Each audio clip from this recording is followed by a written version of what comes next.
इस वीडियो को बनाने के लिए 3 से 4 रीटेक ऑलरेडी हो चुके हैं। तो विदाउट टाइम वेस्ट आज की वीडियो स्टार्ट करते हैं। वीडियो इसलिए काफ़ी इन्फॉर्मेटिव है, मैं बार बार आपको इसलिए इसको एम्फेसिस इसलिए कर रही हूँ ताकि आप ये पूरी जानकारी ले पाएँ कि प्रेगनेंसी के दौरान आपको क्या चीज़ें खानी चाहिए, क्या चीज़ें नहीं खानी चाहिए। क्या चीज़ें खानी चाहिए ये तो आपको डेफिनेटली पता होती है, लेकिन क्या चीज़ें अवॉइड करनी है इसके बारे में आप लोगों का ध्यान बिल्कुल नहीं रहता है, जिसकी वजह से एज अ खामियाजा आपको प्रेगनेंसी कंसीव होने में काफ़ी ज़्यादा डिले हो जाती है। तो प्लीज़ पेशेंसली इस वीडियो को पूरी ज़रूर सुनिएगा ताकि आपके मन में जितने भी डाउट्स है वो क्लियर हो पाएंगे, क्योंकि जाने अनजाने हम कुछ ऐसी गलतियां करते हैं जिसकी वजह से भी प्रेगनेंसी कंसीव होने में दिक्कतें होती हैं। तो वीडियो माइट बी पॉसिबल कि वो थोड़ा सा लेंदियर साइड में होगा, थोड़ा लंबा हो सकता है, लेकिन पेशेंसली पूरी वीडियो ज़रूर देखिएगा ताकि आपके मन में जितने भी डाउट्स है वो क्लियर हो पाए। नमस्कार दोस्तों, मेरा नाम हर्षिता वर्मा है और आपका मेरे चैनल ट्विंस माय वर्ल्ड पे बहुत बहुत स्वागत है।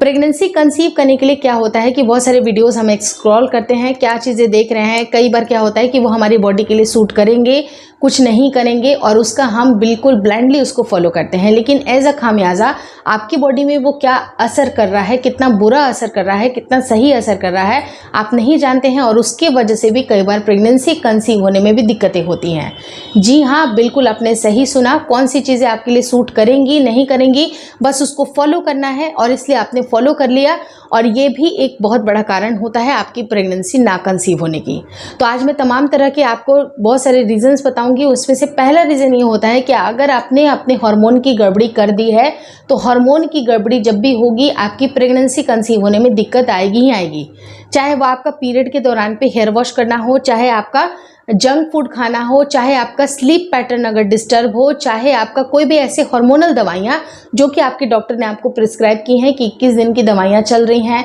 या 3 दिन की कोई एक कोर्स डॉक्टर ने स्टार्ट की है, 5 दिन की, 7 दिन की, जो भी उनके हिसाब से जो दवाइयाँ उन्होंने स्टार्ट की है, अगर आपने बीच में उसको इंटरप्ट कर दिया, बीच में उसको आपने छोड़ दिया और आपने डॉक्टर चेंज कर दिया, आपको लगता है कि इसकी ज़रूरत नहीं है, तो उससे क्या होता है, फॉर अ मीन वाइल आपने तो डॉक्टर चेंज कर दिया लेकिन आपकी बॉडी पर उस दवाइयों का असर होता है। जब ये असर होता है तो ये बुरा असर होता है, आपके हार्मोन बिगड़ते हैं और आपके हार्मोन अगर बिगड़ेंगे तो आपकी प्रेगनेंसी में 100% दिक्कतें आएंगी ही आएंगी। तो जितने भी तमाम तरह की चीज़ें मैंने आपको बताई कि आपको स्लीप पैटर्न को बिल्कुल सही रखना है, अपने डाइट के ऊपर ध्यान देना है, पानी के इंटेक को अच्छा रखना है और कोई भी ऐसे हार्मोनल मेडिसिन को बीच में बिल्कुल भी नहीं छोड़ना है। अगर आपने आयोडीज इंसर्ट की हैं, अगर आपके बॉडी पार्ट में अगर जैसे कॉपर टीज वगैरह है और वो हार्मोनल है तो आपको उसको सबसे पहले निकलवा देना चाहिए और निकलवाने के करीब 6 से 8 महीने के बाद ही आप अपनी प्रेगनेंसी की प्लानिंग करें, क्योंकि उसका असर 6 महीने तक होता ही होता है। कोई भी चीज़ें आपकी बॉडी में जो हार्मोनली आपकी बॉडी को एक्ट कर रही हैं, आपके हार्मोन को टारगेट कर रही हैं, वो आपको प्रेगनेंसी कंसीव होने में दिक्कतें क्रिएट कर सकती हैं। तो वो सारी चीज़ें जिससे कि आपके हार्मोन बिगड़ सकते हैं उसका आपको बिल्कुल भी सेवन नहीं करना चाहिए। रही जहाँ तक दूसरी चीज़ है कि अगर आपने किसी से कोई वीडियोस आपने देख लिया कि हल्दी का पानी पीजिए, धनिए का पानी पीजिए, मेथी दाने का पानी पीजिए, आपको सिनेमन का पानी पीना है, बहुत सारी चीज़ें हैं, आपने उसको बिल्कुल फॉलो कर लिया, बिल्कुल ब्लाइंडली फॉलो कर लिया, आपको ये पता ही नहीं है कि आपकी बॉडी की प्रकृति क्या है, वात पित्त कफ आप किससे डोमिनेट करते हैं, कौन सी चीज़ें आपके लिए सूट करेंगी, कौन सी चीज़ें आपके लिए बिल्कुल नुकसानदायक हो सकती हैं। तो जब आपको चीज़ें पता ही नहीं है और आपने उसको फॉलो कर लिया तो ये एक बहुत बड़ी ब्लंडर हो सकती है, क्योंकि आपको यकीन नहीं होगा, बहुत सारे ऐसे भी पेशेंट्स मुझे मिले हैं जिनकी बॉडी में ऑलरेडी रसौली कुछ गांठें हो गई हैं और इसका कारण ये था कि उनकी बॉडी की प्रकृति जो है वो पित्त प्रकृति थी और पित्त प्रकृति होने के वजह से उन्होंने ऑलरेडी, उनको पता नहीं था कि ये लौंग का पानी उनको नुकसानदायक कर सकता है या जिंजर का जो टी है वो उनके लिए नुकसानदायक करेगा और जो मौसम है उसके हिसाब से भी आपके डोजेस चेंज होते हैं। आपको कितनी मात्रा में लेनी चाहिए चीज़ें, आपको क्या ये चीज़ें सूट करेंगी नहीं करेंगी, उन्होंने अननोइंगली ये सारी चीज़ें लेना स्टार्ट कर दी, जिसका एज अ खामियाजा ये हुआ कि उनकी बॉडी में रसौलियाँ बन गई, गांठें बन गई और अब जाके वो प्रेगनेंसी के लिए इतनी ज़्यादा परेशान हो रही हैं, उनको बहुत सारी अलग ट्रीटमेंट दी जा रही है ताकि उनकी प्रेगनेंसी रुक पाए। तो जब भी आपको किसी भी चीज़ के बारे में पता नहीं होता है उसका सेवन आपको नहीं करना चाहिए। डॉक्टर से पहले आप कंसल्ट कर ले कि कितनी मात्रा में अगर आप चीज़ें लेंगे तो उसका बेहतर असर होगा। अगर क्वांटिटी के बारे में भी अंदाज़ा नहीं है तो आपको उसको ब्लाइंडली फॉलो करने की आवश्यकता नहीं है। बहुत सारे वीडियोस में आपने देखा होगा कि पीसीओडी और पीसीओएस जो महिलाएं होती हैं वो मिल्क एंड मिल्क प्रोडक्ट को इस्तेमाल नहीं करना चाहिए, या फिर प्रेगनेंसी की अगर प्लानिंग कर रहे हैं तो मिल्क के प्रोडक्ट को आपको बिल्कुल डिस्कार्ड कर देना है। लेकिन ये कम्प्लीटली एक मिथ है, क्योंकि आपके बॉडी में कंप्लीट, अगर आपको बॉडी के लिए कंप्लीट न्यूट्रिएंट चाहिए होती है तो आपको डाइटरी सप्लीमेंट लेने की आवश्यकता होती है। चाहे वो फोलिक एसिड हो, आपके आयरन के, कैल्शियम के टैबलेट हो, आपकी बॉडी में डाइटरी सप्लीमेंट मल्टीविटामिन जाने चाहिए ताकि आपकी बॉडी अच्छी तरह से एग को प्रोड्यूस कर पाए और जो मेल के सेल हैं उनकी गुणवत्ता भी अच्छी बनी रहेगी, तो जाके आपको प्रेगनेंसी कंसीव होने में दिक्कतें नहीं आएंगी। लेकिन जिन लोगों ने ये मान करके दूध के प्रोडक्ट को बिल्कुल छोड़ दिया है कि दूध हम ले ही नहीं सकते हैं, वो बहुत बड़ी मिथ है। क्योंकि दूध कब नुकसानदायक हो सकता है, अगर आप उसको टोन्ड करके या बहुत ज़्यादा उसके जो नॉर्मल जो उसका स्टेट होता है उसको चेंज करके, अगर बहुत ही डबल टोन, ट्रिपल टोन जो मिल्क लेते हैं उससे उनको ज़्यादा परेशानी होती है। अगर आप फुल फैट जो नॉर्मल मिल्क आता है, जो नॉर्मली जैसे कि गाय का दूध है, नॉर्मल जो गाय का दूध है, अगर आप इसका इस्तेमाल करती हैं अच्छी तरह से पाश्चराइज करने के बाद, अच्छी तरह से उबालने के बाद अगर आप इसका इस्तेमाल करती हैं थोड़ी सी क्वांटिटी में, तो ये आपको नुकसानदायक नहीं हो सकता है।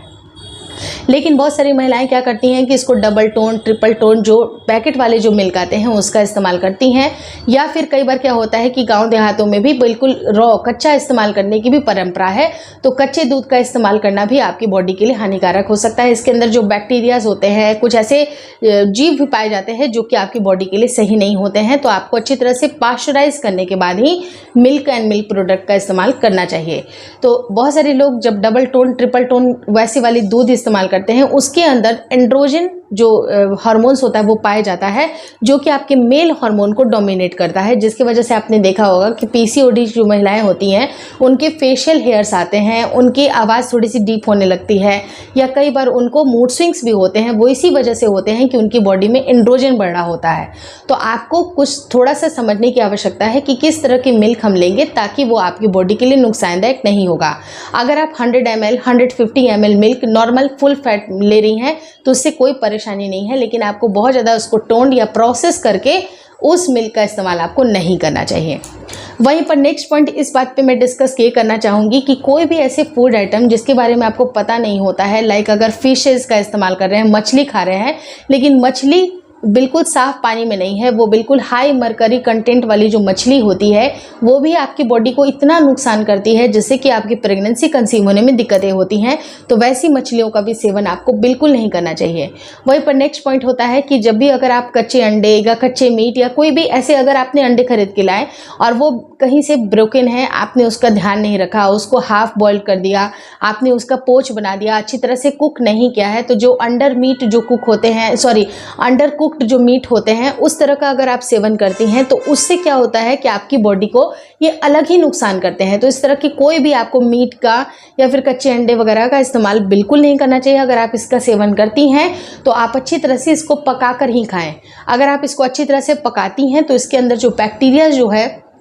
जो हार्मफुल बैक्टीरियाज हैं वो ख़त्म होते हैं, वो आपकी बॉडी को उतना पोषण नहीं देते हैं, उल्टा आपकी बॉडी को ख़राब कर देते हैं। तो आपकी प्रेगनेंसी के लिए ये सारी चीज़ें बिल्कुल भी सही नहीं है। तो ये सारे पॉइंट्स, जो तमाम पॉइंट्स मैंने यहाँ पर आपको डिस्कस किए हैं वो काफ़ी इंपॉर्टेंट है। अगर आप प्रेगनेंसी कंसीव करना चाहती हैं तो इन सारी चीज़ों के ऊपर आपको बेसिकली ध्यान ज़रूर देना चाहिए। और last but not the least, इस मौसम में जो आपको बहुत ही तेज़ गर्मी है तो आप पानी की क्वांटिटी को आपको ज़्यादा बनाना है, स्ट्रेस को कम लेना है, और अगर आप फ्रूट्स एंड वेजिटेबल का इस्तेमाल करती हैं तो अच्छी तरह से वॉश करने के बाद ही आप इनका इस्तेमाल करें। क्योंकि अगर ये अंडर वॉश्ड रहेंगे, अच्छी तरह से आपने उसको वॉश नहीं किया है, तो इसके ऊपर भी कुछ बैक्टीरियाज होते हैं, पेस्टिसाइड्स होते हैं, जो कि आपकी बॉडी के लिए अच्छे नहीं होते हैं, आपकी प्रेगनेंसी के लिए दिक्कतें कर सकते हैं। तो इनका इस्तेमाल भी आपको रिस्ट्रिक्ट करना चाहिए। होपफुली इस वीडियो में दी गई जानकारी आपको अच्छी लगी। अगर अच्छी लगी तो प्लीज़ लाइक कर दीजिएगा। चैनल पे नए हैं तो चैनल को ज़रूर शेयर और सब्सक्राइब करें। मुझे इंस्टाग्राम पे और फेसबुक का जो मेरा पेज है उसको लाइक और शेयर करना बिल्कुल ना भूलें।